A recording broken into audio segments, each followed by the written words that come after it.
Assalamualaikum sahabat-sahabat yang dirahmati Allah.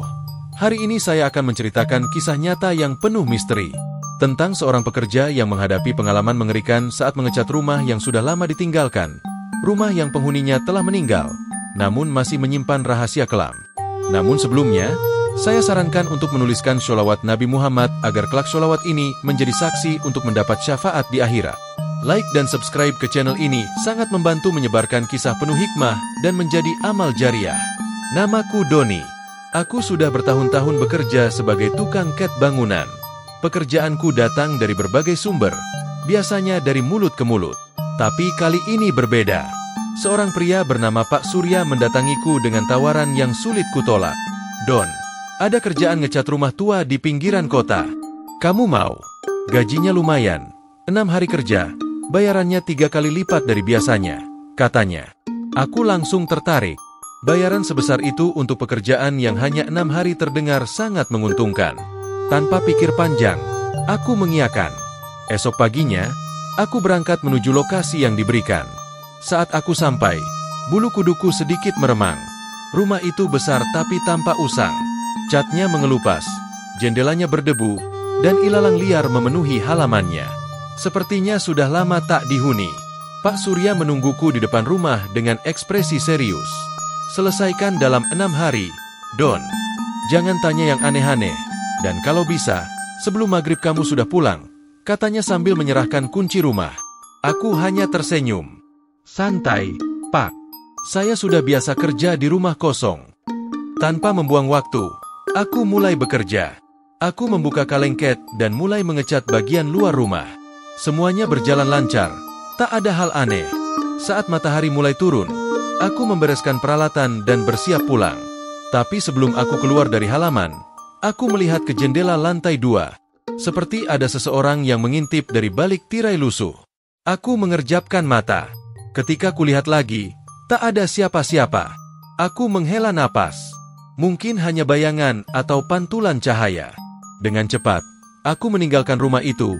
Tak ingin memikirkan hal yang aneh-aneh. Saat malam tiba, aku baru saja hendak tidur ketika ponselku bergetar. Ada pesan masuk dari nomor tak dikenal. Jangan ganggu rumah itu. Aku menatap layar ponsel dengan alis berkerut. Aku tak pernah memberitahu siapapun tentang pekerjaanku hari ini. Siapa yang mengirim pesan ini?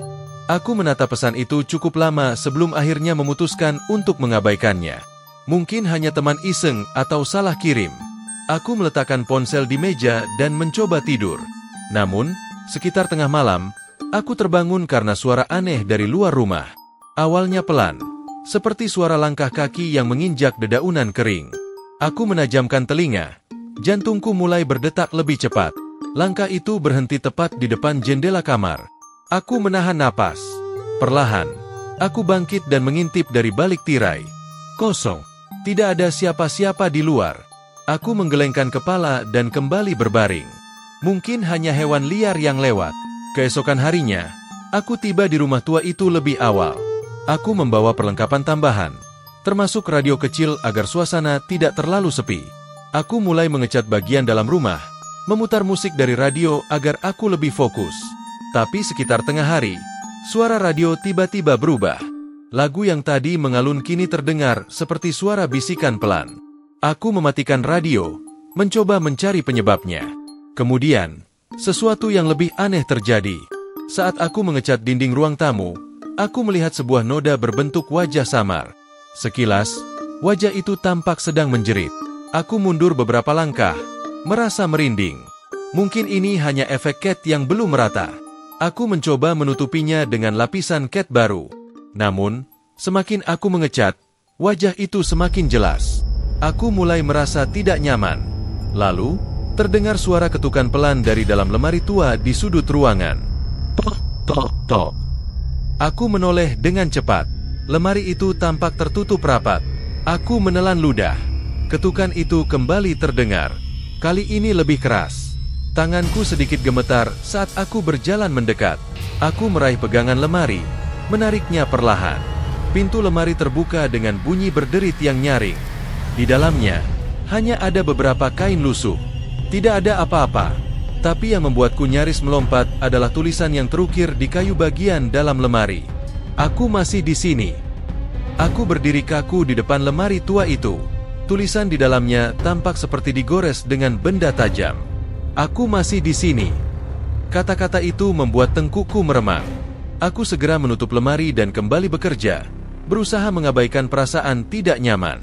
Tapi sejak saat itu, aku merasa seperti diperhatikan. Setiap kali aku menoleh, aku selalu merasa ada sesuatu yang bergerak di sudut mataku. Menjelang sore, aku beralih mengecat bagian tangga menuju lantai 2. Rumah ini memiliki beberapa kamar di atas, tapi Pak Surya hanya memintaku mengecat bagian luar dan ruang tamu. Namun, karena aku dibayar mahal, aku berinisiatif membersihkan sedikit area tangga yang penuh debu sebelum mengecatnya. Saat aku naik beberapa anak tangga, aku mendengar suara berderit dari atas. Seperti ada yang melangkah pelan di lantai kayu lantai 2. Aku berhenti, menajamkan telinga. Hening. Aku menghela napas. Mungkin hanya suara rumah tua yang sudah rapuh. Aku kembali mengecat, tapi tiba-tiba aku melihat sesuatu di atas. Di ujung tangga, ada sepasang kaki telanjang berdiri diam. Aku tercekat, nafasku tertahan. Aku mendongak perlahan. Mataku mengikuti bentuk kaki itu, naik ke betis, lalu ke lutut, hingga ke tubuhnya. Sosok itu berdiri kaku dengan kepala sedikit miring. Bajunya lusuh dan wajahnya tidak terlihat jelas karena tertutup bayangan. Aku mundur selangkah. Jantungku berdetak liar. Tiba-tiba, lampu di lantai 2 berkedip-kedip dan sosok itu mulai bergerak, mendekatiku dengan langkah pelan. Tanpa pikir panjang, aku menjatuhkan kuas dan berlari keluar rumah. Aku menghirup udara dalam-dalam di halaman, mencoba menenangkan diri. Aku tidak ingin kembali ke dalam rumah itu, tapi pekerjaan ini bayarannya terlalu besar untuk ditinggalkan. Aku mengeluarkan ponsel dan menghubungi Pak Surya. Saat dia mengangkatnya, aku langsung bertanya, "Pak, siapa sebenarnya pemilik rumah ini?" Hening beberapa saat, lalu suara Pak Surya terdengar lirih. Rumah itu milik keluarga Pak Hartono. Mereka semua meninggal 5 tahun lalu dan sejak itu, tak ada yang berani tinggal di sana. Jantungku berdegup semakin kencang. Aku menatap rumah itu sekali lagi. Dari jendela lantai 2, aku melihat tirai yang tadi tertutup kini sedikit tersingkap. Dan di baliknya, ada sepasang mata yang sedang menatap lurus ke arahku. Setelah mendengar jawaban Pak Surya, tanganku gemetar menggenggam ponsel. Aku tak tahu harus bagaimana. Meninggalkan pekerjaan ini berarti kehilangan bayaran besar. Tapi kalau tetap di sini, aku tak yakin bisa bertahan dengan semua kejadian aneh ini. Aku menguatkan hati. Besok aku akan menyelesaikan pekerjaan secepat mungkin dan pergi dari tempat ini. Malam itu, aku tidur di kontrakan dengan gelisah. Setiap kali memejamkan mata, bayangan sosok di lantai 2 itu muncul dalam benakku. Tatapan matanya yang kosong, langkahnya yang pelan mendekatiku. Jam menunjukkan pukul 1 dini hari ketika aku kembali terbangun. Udara di kamarku terasa lebih dingin dari biasanya. Saat aku mengusap wajah dengan tangan, aku baru sadar bahwa seluruh tubuhku berkeringat. Kemudian, aku mendengar suara itu lagi. Tok, tok, tok. Ketukan pelan terdengar dari jendela kamar. Jantungku hampir berhenti berdetak. Aku tinggal di lantai 2 kontrakan, dan di luar jendela hanya ada udara kosong. Tidak mungkin ada orang yang mengetuk dari luar. Dengan tangan gemetar, aku meraih ponsel dan menyalakan senter. Aku mengarahkannya ke jendela. Tidak ada apa-apa. Tapi saat aku mematikan senter, kaca jendela memantulkan sesuatu. Ada seseorang di belakangku. Aku langsung menoleh. Tidak ada siapa-siapa di dalam kamar. Tapi bayangan itu jelas tadi ada di pantulan kaca. Jantungku berdetak semakin cepat. Aku melompat dari tempat tidur dan menyalakan semua lampu di kamar. Lalu ponselku bergetar. Sebuah pesan masuk dari nomor tak dikenal. "Kau sudah mengganggu rumah itu. Sekarang dia datang kepadamu." Aku menatap layar ponsel dengan tangan berkeringat. Ini bukan lagi sekadar gangguan di rumah tua itu. Sekarang, sesuatu telah mengikutiku pulang. Pagi harinya, aku bangun dengan tubuh lemas. Aku nyaris tak bisa tidur semalaman setelah kejadian aneh itu. Namun, aku tetap memaksakan diri kembali ke rumah tua itu. Bagaimanapun juga, aku harus menyelesaikan pekerjaan ini secepat mungkin. Saat tiba di sana, aku merasa udara di sekitar rumah lebih berat dari sebelumnya. Seperti ada sesuatu yang menunggu di dalam. Aku menggenggam ember cat erat, mencoba menenangkan diri. Aku masuk dan langsung bekerja. Hari ini, aku berencana menyelesaikan dinding ruang tamu dan pintu belakang. Aku ingin keluar dari tempat ini sebelum sore. Namun, saat aku mulai mengecat, sesuatu yang aneh terjadi. Cat yang kuoleskan di dinding perlahan berubah warna. Semula putih bersih, kini menggelap menjadi abu-abu kehitaman. Aku mengernyit, berpikir mungkin cat ini bercampur dengan debu atau kotoran. Aku mencelupkan kuas lagi, mengoleskannya ke dinding yang lain. Namun, hasilnya tetap sama. Bahkan, kini muncul guratan samar seperti pola tangan dan wajah. Aku melangkah mundur, bulu kuduku meremang. Saat aku mengamati lebih saksama, wajah-wajah di dinding itu semakin jelas.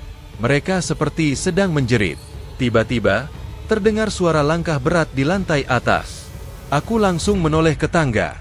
Langkah itu terdengar semakin dekat, turun perlahan. Aku menelan ludah, menggenggam kuas erat di tangan. Sosok itu muncul. Seorang wanita dengan pakaian lusuh dan rambut panjang yang menutupi sebagian wajahnya berdiri di tengah tangga. Tubuhnya kurus kering, dan kulitnya pucat seperti mayat. Aku terpaku di tempat. Kaki ini ingin berlari, tapi tubuhku terasa kaku.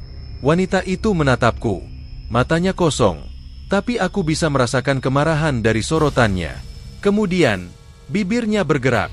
Namun, suara yang keluar bukanlah suara manusia. Itu adalah bisikan kasar, bergema di seluruh ruangan. Aku tidak ingin kau ada di sini. Tiba-tiba, pintu rumah tertutup dengan keras. Angin dingin berhembus, membuat benda-benda di sekitarku berjatuhan. Aku tersadar, aku harus keluar dari sini. Tanpa berpikir panjang, aku melempar kuas dan berlari ke arah pintu depan.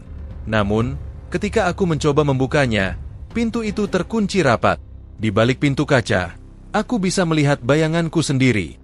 Tapi ada sesuatu yang aneh. Dalam pantulan itu, aku tidak sendirian. Sosok wanita itu berdiri tepat di belakangku. Tangannya terangkat, siap meraih leherku. Aku menjerit dan berbalik secepat mungkin. Tapi yang ada di belakangku hanyalah udara kosong. Namun, rasa dingin masih menyelimuti leherku, seakan sesuatu benar-benar baru saja menyentuhku. Aku mencoba menarik napas dalam-dalam, tapi dada ini terasa sesak. Ruangan di sekitarku terasa semakin gelap, seperti ada kabut tipis yang merayap di sudut-sudutnya. Aku harus keluar dari sini. Dengan tangan gemetar, aku menarik gagang pintu dengan sekuat tenaga, tapi tetap tidak bisa terbuka. Aku menoleh ke jendela. Mungkin aku bisa keluar dari sana. Namun, sebelum aku sempat bergerak, suara berbisik kembali terdengar di telingaku. Kau tidak bisa pergi. Aku membeku. Suara itu terdengar begitu dekat, seperti berbisik langsung ke telingaku. Tiba-tiba, sesuatu mencengkram pergelangan kakiku. Aku menunduk dan melihat tangan pucat mencuat dari bawah celah pintu, mencengkram erat seperti ingin menyeretku ke dalam kegelapan. Aku menendangnya sekuat tenaga dan mundur dengan napas tersengal. Lantai di bawahku mulai bergetar.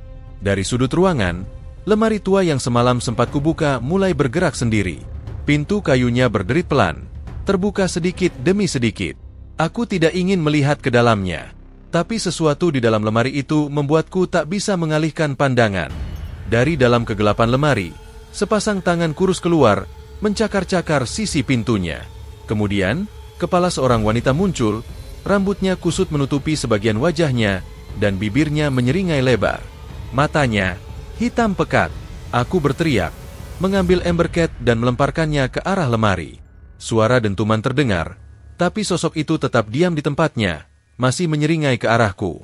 Sial, aku harus keluar dari rumah ini sekarang juga. Aku berlari ke arah jendela ruang tamu dan mengangkat kursi terdekat. Dengan seluruh tenaga, aku menghantamkan kursi itu ke kaca. Kaca jendela pecah berkeping-keping. Tanpa pikir panjang, aku langsung memanjat keluar, tak peduli pecahan kaca melukai lenganku. Aku terjatuh ke tanah dengan napas terengah-engah. Aku langsung bangkit dan berlari keluar dari pekarangan rumah tanpa menoleh ke belakang. Aku tidak peduli dengan barang-barangku yang masih di dalam. Yang kupikirkan hanyalah keluar sejauh mungkin dari tempat terkutuk itu. Saat aku berlari, aku mendengar sesuatu. Sebuah tawa lirih dari dalam rumah. Samar, tapi terdengar jelas di telingaku. Aku tidak tahu apa yang sebenarnya menghuni rumah itu. Tapi satu hal yang pasti, aku tidak akan pernah kembali ke sana. Aku terus berlari tanpa henti. Baru berhenti setelah sampai di sebuah warung kecil di ujung jalan. Nafasku memburu. Dadaku terasa seperti terbakar. Pemilik warung, seorang pria tua dengan wajah penuh keriput, menatapku dengan heran. "Kamu kenapa, Nak?" tanyanya sambil menyodorkan segelas air. Tanganku masih gemetar saat menerimanya. "Rumah itu, ada sesuatu di dalamnya," ujarku dengan suara parau. Pak tua itu terdiam sejenak, lalu menghela napas panjang. "Jadi kamu orang yang mengecat rumah itu?" "Ya." Aku mengangguk pelan. Tatapannya berubah sendu. "Dulu, rumah itu milik keluarga Pak Rahmat. Tapi mereka semua meninggal dalam satu malam karena kebakaran yang terjadi tiba-tiba. Tidak ada yang tahu pasti penyebabnya.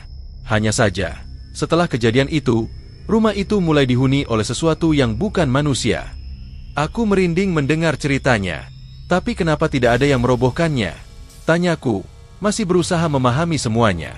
Pak tua itu tersenyum pahit. "Bukan tidak mau, Nak. Tapi siapapun yang mencoba mengusik rumah itu selalu mengalami hal aneh. Beberapa orang bahkan menghilang tanpa jejak." Jantungku berdetak lebih kencang. "Jadi, aku juga bisa." Belum selesai aku berbicara, ponselku bergetar. Aku melihat layarnya. Nomor tak dikenal. Dengan ragu, aku mengangkatnya. "Halo." Suara napas berat terdengar di seberang sana. Lalu, sebuah bisikan yang sangat kukenal menggema di telingaku. "Aku sudah menemukanmu." Darahku langsung membeku. Aku menoleh ke kaca jendela warung dan melihat pantulanku. Tapi itu bukan hanya aku. Di belakangku, sosok wanita berambut panjang itu berdiri, tersenyum dengan mata hitam pekatnya. Hikmah dari cerita ini adalah bahwa dunia gaib memang ada, dan kita sebagai manusia harus selalu berlindung kepada Allah dari gangguan makhluk yang tak kasat mata. Sebagaimana firman Allah dalam Al-Quran, "Dan sesungguhnya kami telah menciptakan jin sebelum Adam dari api yang sangat panas." Quran Surah Al-Hijr 27. Cerita ini adalah fiktif yang dibuat seolah nyata agar dapat diambil hikmahnya. Semoga bisa menjadi pelajaran bagi kita semua untuk selalu mengingat Allah dan tidak sembarangan memasuki tempat yang sudah lama ditinggalkan tanpa perlindungan doa. Terima kasih telah menyimak cerita ini. Jika kalian menyukai kisah ini, jangan lupa untuk like, komentar, dan subscribe agar tidak ketinggalan kisah menarik lainnya. Sampai jumpa di cerita selanjutnya.